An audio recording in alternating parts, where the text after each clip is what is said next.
Thank you for coming to my talk. I'm Johannes, and I have three passions. One is, of course, my family, my wife, my kids, my friends. The other one is blockchain, the second one. And I've had this passion now for quite some time, for the blockchain space, for the Ethereum space, a long time. 2016 was when I joined the space, when I got to know the DAO and did some analytics on it. After that, I went to Consensus and founded a company there within that, a venture studio. Then I founded another startup who tried to do DeFi in a different way. And now I'm part of a venture studio again, and currently building my own projects and finding out what can still be done. And that's where my third passion comes in, and it's a newer passion that came to me about a year ago when Stable Diffusion came on the market, and suddenly AI could do things that we did not think or deem possible only a very short time ago. You could just tell the AI to draw an image, and it would produce these perfect images of things you would not even come up with. And it turns out AI is better at creativity than at doing analytic tasks and all these kinds of new things that we never thought before. And I started fine-tuning it, and then the LLMs came, and OpenAI with ChatGPT that you probably already have used too. And you could also fine-tune this to tasks, and it would be really good at certain things, and has all this backlog of immense knowledge being trained on the whole internet.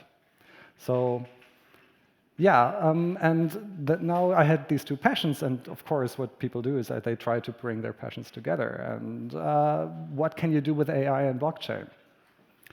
Some people would say, okay, now you have two buzzwords you're trying to combine. What's the matter? But there are actually good ways of combining these two things. And the three that I think are important are, first, code completion. A very boring one, but it can help you actually write better smart contracts because it knows all the other smart contracts that have been vetted. Boring, but helpful. It's just another type of code completion.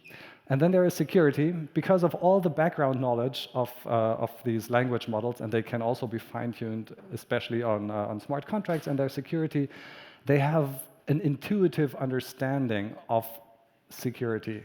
And they can be part of the auditing process and just tell you, hey, this doesn't look right. It's what developers do. And the third one is what you have probably used AI for in the past, especially language models. It helps you do the things you already want to do, but in a better way. It helps you answer emails. It helps you achieve the goals that you want to achieve, but having an assistant. Like a personal assistant that does all the stuff that you don't have the mind share for. And that's what I'm building, and that's where Hero comes in. So, no, there is nothing here. All right. So Hero is an assistant. It's an AI that tries to help you do the stuff you do on Ethereum better and with less errors and with less of the mind share necessary. It's a universal Ethereum interface. And we've had that before. Maybe some of you already still know Mist. Mist was a universal dApp browser, but all it did was it just analyzed the ABI of a smart contract and gave you a generated user interface, and it died. So it never was used because the UX was not actually good. It was a universal dApp interface, but it didn't work. And then there are all the assistants, and what Hero really is kind of hard to say. You could say it's a universal dApp interface. It has that property. Then there are some things that could be an AI wallet. For me, AI wallets would control a private key. They would actually do things. They are autonomous agent on blockchains, that AIs that control private keys. Then there could be chatbots that basically they tell you how much. You can ask them, how much is my balance of USDC? That's also it just is an interface to your information. And then what I'm building is an assistant. It's a bot that you can ask more complex things and give commands to. I think one of the problems that we face when we use Ethereum really, and people use Ethereum, I mean, the blocks are full, Some of these are, of course, not human-made transactions. Many of them are programmed transactions that do rebalancing, arbitrage, but there is still millions of transactions every month that come from regular people who are trying to do things. For example, open an ARV position, close it again, trade something. These things actually happen, and we have a multitude of user interfaces that we have to learn. All of them are good. I mean, UX has come a long way since the early beginnings of Ethereum, but you still have to learn all of them. And if you want to do something new, you have to learn a new user face once again, and then they change something. And this takes a lot of mind share. There are too many different user interfaces. Even if they are all of them are good, and the wallets are also good, it's still notoriously hard to use, and it takes a lot of effort. And what AIs are good is help us with tasks that take us a lot of effort, but they can do them easily. Okay? And then there are scams, human errors, and bad UX also happens, right? And this is also things that computers, that machines can much better deal with than we can. So what would we want? We are all gigachads or gigachadesses, and we have an intention. We want to withdraw this damn ARV position that has been sitting on layer 2 for too long because we don't want to fire up our wallet and find out what the new ARV2 or ARV3 or ARV5 user interface looks like and where it is. So what would be really awesome is to be able to give our wallet a command and just say, withdraw my ARV position, and then there comes Hero, this ancient Greek king, philosopher king, is at our service, knows what we want to do, and does it, right? And we don't have to go to that new interface. That's the goal. Right? Swap my Shiba tokens, claim my Gnosis airdrop. There are so many things that we could do this way. And why is this possible? And some properties that are necessary for that, right? So the good thing is Ethereum is open. It's an open blockchain. It's not encrypted. Transactions are there. There's lots of data we can work with. We have transactions, millions of transactions that most of them have a user intent behind them already. All we have to do to get a training data set is find out what that intent was, then combine it with a transaction that has been made, and we have a training data set. From intent, from what you want to do, to the data that is necessary, the transaction object that is necessary to achieve that task. That's already there. Then language models have a huge world knowledge. They know what a scam is intuitively, much better than we do. If you find a scam website and you go to ChatGPT 4, you paste the website in there and ask it, is this a scam? It will correctly answer that it is a scam, right? Not in all cases. It's not something that is as predictable as an analytic tool, but it's very good at this, and reliable, and fast, much faster than we do. We can detect it. And then if you fine-tune it even further and give it some scam examples, it gets even better at that. Already the one that has general knowledge is good. And then we can just use a dApp without looking at exactly the user interface that this developer, the developers of that company have chosen to implement. Right? Why should we care? We want to achieve our intent and not learn a new user interface. And it can also be privacy friendly because these LLMs now run on your own hardware if you want to. You have to buy a computer for $3,000, but then that LLM can actually run on your local machine and do all that stuff. Right? They are good enough for that. And the last one is, because we are blockchain, we have one thing that the financial system doesn't have. We know the whole world state of the blockchain, and we can simulate. So whenever an AI like this says, hey, why don't you go to Uniswap? This is the transaction that you should do to get your ETH swap for USDC. We can check it. We can run the transaction in a simulated, in a fork of Ethereum, and then look at the output, and yeah, it actually does that, right? So it actually, now what we don't want to do is interpret the result of the simulation. And that's where the AI comes back in, because that's what they can really do well. They can tell you, then they just run another prediction and say, does the intent of the user actually align with the transaction that was simulated? And you get very good results, very good rate of success to correctly assess whether that is the correct transaction for that intent. But how does it work? It has mainly three components. There's the user interface, there is the assistant component, And then there are APIs that the assistant needs to answer most of your questions, like what's your balance, or what have you interacted with in the past. And it actually knows about your past. Once you give a system like this your Ethereum address, your wallet address, it will go on chain, go to the graph, go to June, go to Google BigQuery, and see what dApps have you interacted with in the past. What have you done? Like, what is your profile on Ethereum? And then you can use that information, for example, to warn you if you do a transaction to a new user you have never interacted with, something like that. And then it can create transaction objects and send them to MetaMask. So it never holds your private key, of course, right? You don't want that. But you see a transaction object, you can send to MetaMask, and then you can simulate it again if you want. But that's how it gets handed over to your wallet. Not necessarily MetaMask, anything that can be used with Web3. Yeah, of course, the simulation here, I iterate on it, is very important. But how does it look in detail? You have the UI of the chatbot. You have the assistant component, and there are many ways to realize that. In my implementation, it's using LangChain. That's a framework for building agents. Then you have the fine-tuned large language model based on Facebook's Llama, in my case. You have blockchain APIs to get context information.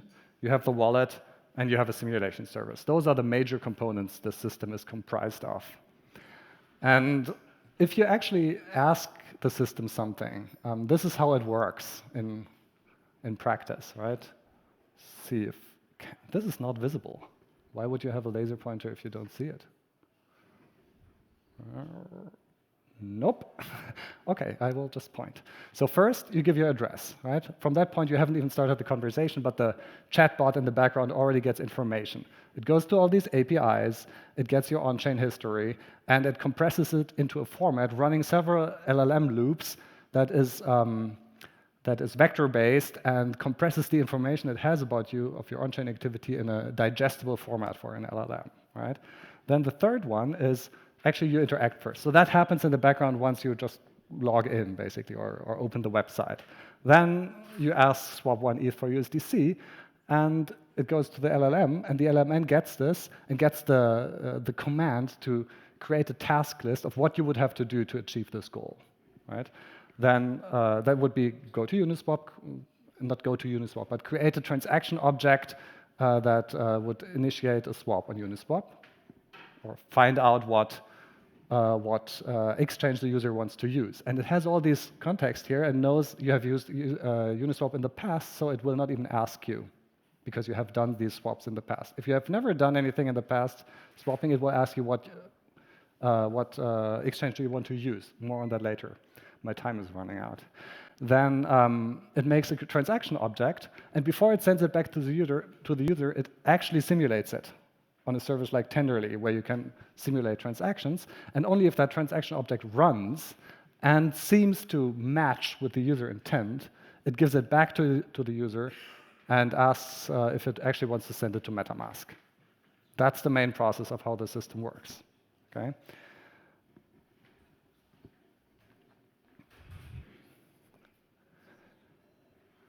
Here's an example of a system prompt that I use in this early version. It tells the AI to get in a certain frame of mind to help the user. You are a system that helps the user create Ethereum transactions. You will receive some context, for example, user's wallet addresses and addresses he has interacted with. You should warn him if he does something stupid.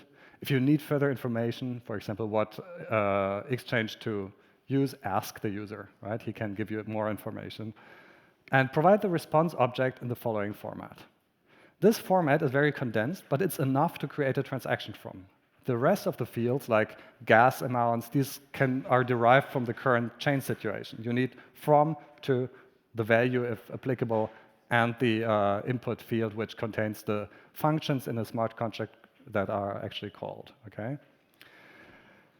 But does it work, right? I've told you this thing is something you can build, but yeah, it does work. I've built it. And here are some conversations that I've had with my bot, with my assistant. I have redacted them, and they are cherry-picked, just so you know, right? Okay, but I've had these conversations, and I've shortened them because sometimes they would not have fit on here. So swap one ETH to DAI, and it told me, sure, I can create a transaction. Do you want to use Uniswap? I don't care, just swap it. Okay, here's your transaction object. Right? That's one way of how this can go. And then I send it to MetaMask and run it. And it's already been simulated in the background. Right? So I know this transaction object is actually working, and I check it again on the simulation before I run it. But if you build the system out, you can probably omit that. But then you need some more confidence. I need some more confidence in the system. Then another one would be send 100 ETH to a new address. Please note that you have never interacted with this, and it will warn you, okay?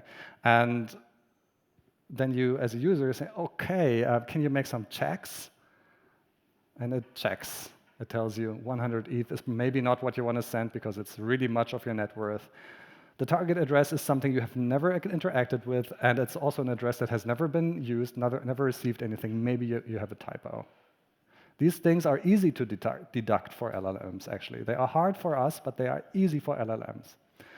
And where does it get all this information? In the context object that I've already sent him. And when you enter a new address, it also gets the context for that address. So it has these informations, the balance, the number of interactions the address has had in the past. Buy me a new ape, and it will tell you that this is a scam. So this works 80% of the time right now. And you know Pareto principle, right? The last 20% are the hardest. So that's where I am right now. And also these 80% are for examples that are close to the training data that I gave. As soon as you diverge further from the training data, the success rate goes down. Okay, so limitations currently are this is only trained on 5K of conversation examples. So it knows the format, it knows how to respond, how to get more information from you, but it has not covered all of the cases. It can only do simple transactions. It cannot. It will never be an MEV bot. It will never create an MEV transaction that front runs others under certain conditions. Like that's too complex. And it will sometimes get stuck and run in circles and never give you the answer you need. But it has 80% success rate on commands that are in the validation data set. It recognizes many scams. It will actually stop you from doing stupid stuff sometimes. Right? The success rate is hard to know. It knows your on-chain past, and it can run locally, which is pretty cool, I think. What's the key to making this better? It's data. We need more data. The data is there, but creating those 5,000 examples involved me asking ChatGPT-4 about an Etherscan website of, like, what do you think was the intention of the user doing that transaction 5,000 times? And I paid a lot to OpenAI for just doing that. On the other hand, the result was really good, right? It knows this is transfer some Ether to my Gamdom account. It knows swap my black tokens for Ether on Uniswap. It can derive that from a blockchain explorer website, okay? And these training pairs, intent to transaction object, to simplify transaction object, is what I've been training on. If you want to build this yourself, you create these training examples. Best is to create 10K or more. Prompt response pairs. You don't do this manually. You use some service like existing AI to help you do that. You automate it so you don't have to run it in single batches. You fine-tune an LLM on that data set. Costs you between 100 and 5K, depending on the amount of data, the type of hardware you have. You integrate LangChain or something similar if you want, but you can also just host that new LLM and just ask it in a chat style, right? And you connect it to a UI. That's how you do it. That's how I've done it. This is how training an AI looks like. And because data is the key, I'm launching a cooperation project called Intentional. It will be live short after this talk, maybe next week, where I publish the data I already have and ask the community to help me curate and improve that data and get new data together. Because if we want to use this and build this out to be really, really good, it needs to be something that is curated by everyone, okay?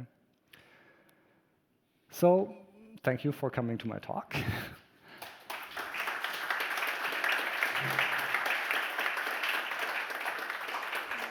You can reach me on X or Twitter using that handle, or send me an email if you want to work together on the AI project, if you're into that stuff. And also check out our other projects at Corpus. For example, tokenizing companies in Germany. The only legal way to actually do this right now is what we've built in other projects in our venture studio. Thank you. Are there any questions? How much training data do you think we would need to get past that 20%? Of course, a hard question, right? But if you look at the training data that other open source projects have used to fine-tune their LLMs to specific tasks, you hear numbers between 10 and 50K of samples. But it really depends a lot on the quality of the data. The better conversations you have, and maybe you need conversations that are multi-layered, not just pairs, the better your result will be. Front row? Did you see it able to decipher sort of predictively intent? So, I say my intention is to mimic a type of transaction or a sort of strategic commercial intention, because we could use the data as well to model predictively. Did you see any ability already to do so? I don't understand. What do you mean model it predictively? So I'm saying, for example, if I want to be able to predict what would be the best transaction course for a certain kind of strategic goal or financial goal, and then it could maybe model it based on... Yeah. No, I haven't done any experiments on that, but you can always run the query multiple times and see what different options of getting to your goal the AI comes up with. Yeah. And then maybe do some statistic on which one comes up most, and then check that against some validation data set to see if that's maybe really the best option. But I haven't done any experiments on that. Would be interesting though, definitely. The one in, oh, yeah. Thanks. I saw you mentioning the scam protection. So we are actually focusing on using machine learning to prevent scam on EVM chains. So how did you have already like live experience with using GPT for analysis of scams, or it was mainly like for the vision? So I have anecdotal experience of checking for scams with using ChatGPT-4. I just paste websites that I think were a scam to test, and the rate of success is really good. Here I've just done some chats where I try to do something that is a scam, and in the system prompt I asked the AI to assess whether it is a scam. And so it was the websites, the names, but it gets context. So once you say, I want to buy a new ape, what was my example here, it will actually Google for a new ape because it doesn't have any knowledge on it, and then find some information on it, and then based on the information it finds on the project, it will decide whether that is probably a scam. And I don't have any statistics on it, unfortunately, yet. Okay, thanks.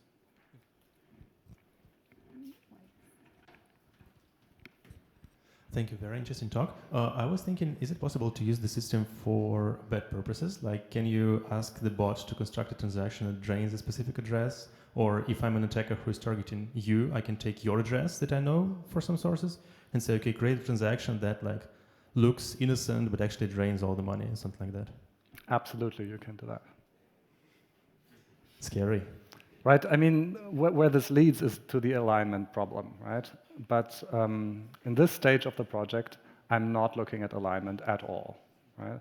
And the reason why OpenAI took so long for releasing the technology they've already had for a year is because they were so scared of alignment that people, if they go public with this and everyone uses it, it's going to be abused. But this is something here, fortunately, where forces are playing against each other, right? So yes, you can do that, but then also you can ask whether this is probably something like that, and then the AI plays itself out, right? So let's see where this leads. I have no real answer to this. Can I have one more question? We are out of time, sorry. Okay. You can find Johannes around. Thank you. Thank you very much. Thanks a lot.